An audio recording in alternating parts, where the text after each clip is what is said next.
What the heck?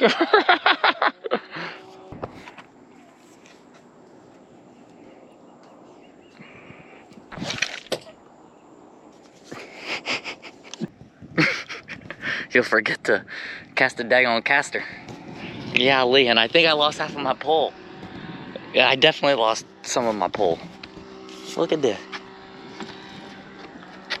Hey, we're sailing Deez Knots. I'm Carol. I'm Bruce, and this is Ariga. Alright, so we made it to this cute little anchorage. It's gotta be one of our favorites so far, but there's one little problem. When I'm sitting here, I notice things are a little hot, like our anchor light is barely on, flickering. Same thing with our steaming deck lights and our water heater. So we're getting power from somewhere and I'm shutting everything off. I went to here, I shut this off, and it just still flickers. I'm like, what the heck is going on? And then we read the reviews on this Anchorage, and basically people are saying that because of these Voice of America radio towers over here. Wait, what? Oh, these guys. These are the medium wave radio towers that emit 400 kilowatts with the primary objective of broadcasting to Cuba and frying our electrical system. So now we're trying to charge the house with the generator, but my inverter's reading that we're maxed out. Additionally, I made this little Faraday thing, hoping that I could block out the radio waves, but that wasn't it. So now I just keep sticking it on random things, hoping that does it. Including our heads. Yeah. And that's my segue into the aliens. Now, what's it? Now you can think whatever you want. Oh, okay. Yeah, it's definitely some aliens. We just moved anchorages because of the battery mystery, and we watched this guy coming out of the harbor, and he smoked a channel marker, and then they just came and anchored right next to us. So we're like, great, that's who we want to be next to. You want to walk us through today's events? We got battery charging that don't juice. Yeah, and we don't know if it's the radio towers or if it's just that the battery charger went dead. Yeah, but now we're feeling sick, so we're really still not sure. Also, this hasn't been confirmed, but I think it gave me a UTI. To be honest, I feel like morale has been kind of low since the storm because it's been a little bit one thing after the other. Yeah, you couldn't have said that any better. But I'm still happy to be on the boat. Definitely. I'm still grateful. I just like, this broke, and it's just like, oh my goodness. Yeah.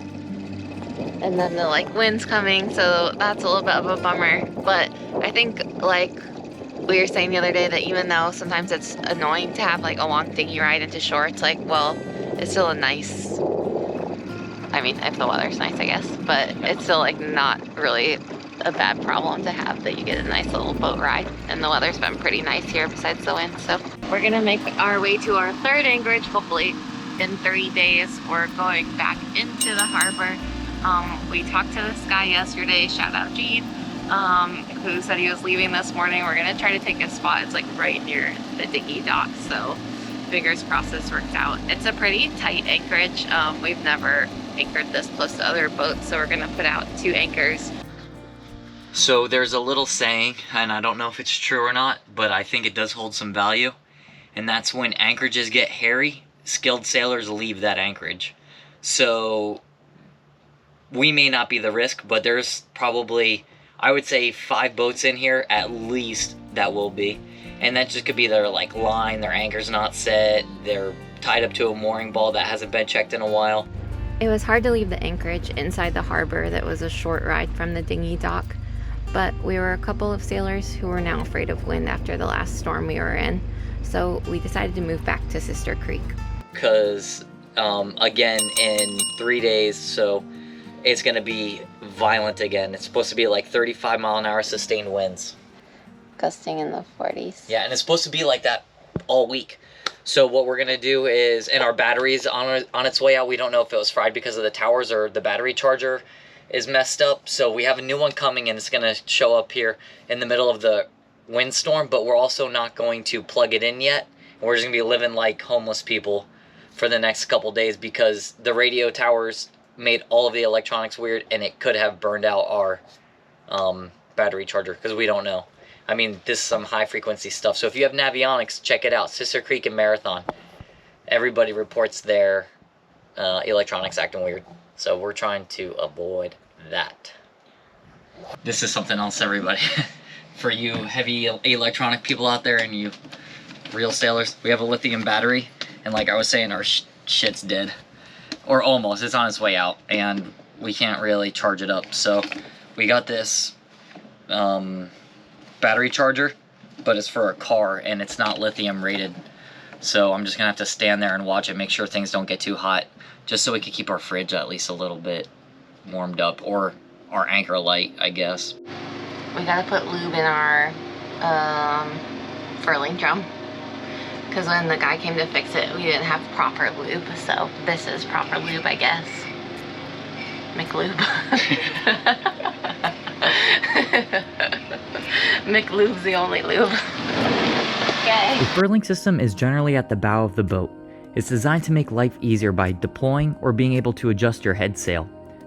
Now in that storm where we had winds of excess of over 80 miles an hour, this is the piece that broke. Zap that again. Again? Sure. Alright, and then...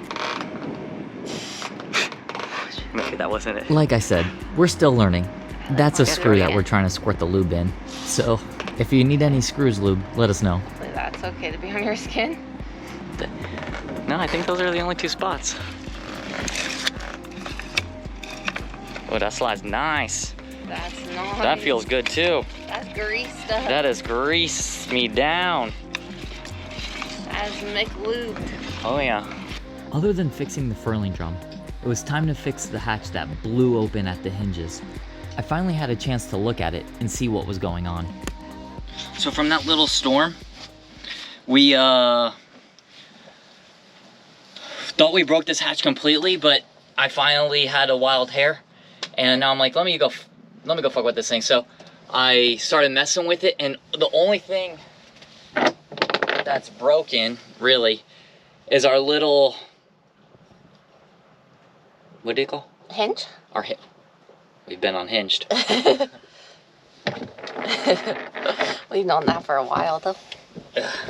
And the thing that broke in there, What's that? the little pennant. Oh, that's a pennant. So we're about to go to the auto marine store and look for this and then something for our battery. Because if we could do this, this would save us like $900. Whoa, that's Yeah. a lot of dollars. That's a lot of doll hairs. Because these windows are like stupid expensive. All right, so we got lucky thanks to Ray. He works here. He actually owns the spot. But instead of spending $900 and saving to $90, now we only spent $15 and got the pieces that we need. Sweet. So, thank you. That's awesome. Cheers. Cheers. In the marine world, everything costs an arm and a leg. So every once in a while when you can save a limb, it feels pretty nice. Follow us for more riveting content like this. We're gonna go ride scooters here, and we're gonna go ride them nice and fast like to 7 Mile Bridge, because there's like a little path walk, which is gonna be nice.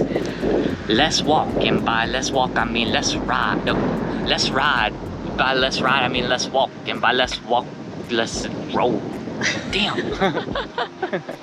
We rode our scoots to go walk at the old 7 Mile Bridge. Perdita.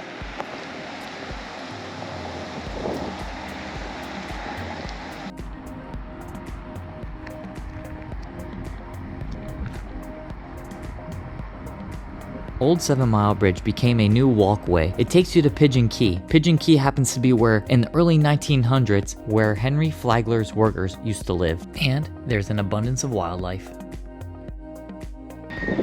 These two sharks are like sucking on a pole.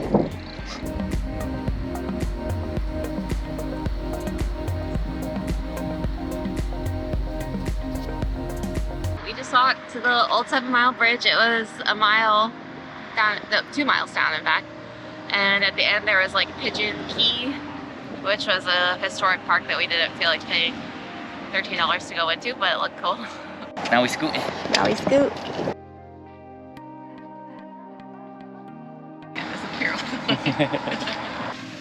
to say about turtlets? I want to touch them so bad. Every time I see a turtlet in the water, I miss it. Finally, I get to see turtlets, but I can't touch.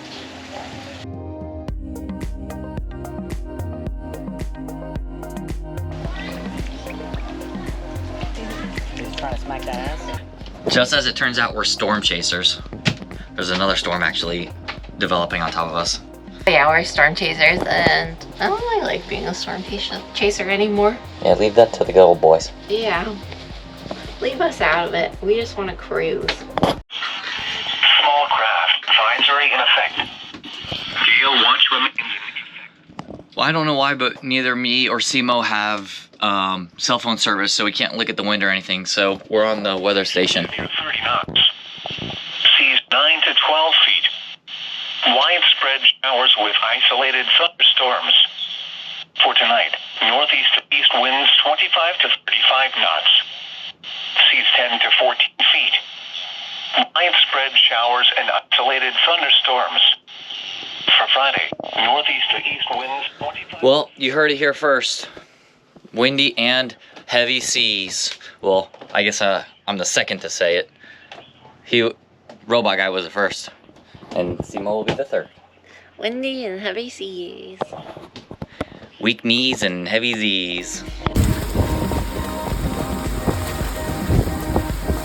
So I went out here to pour water into our rainwater, and just as I came out here and I poured it in, I look over and this guy's boat snapped loose and it was coming straight for our boat. We're ready, Barbie. Okay, follow these knots. Those knots. Follow these knots. Figure it out, everybody. Thank you.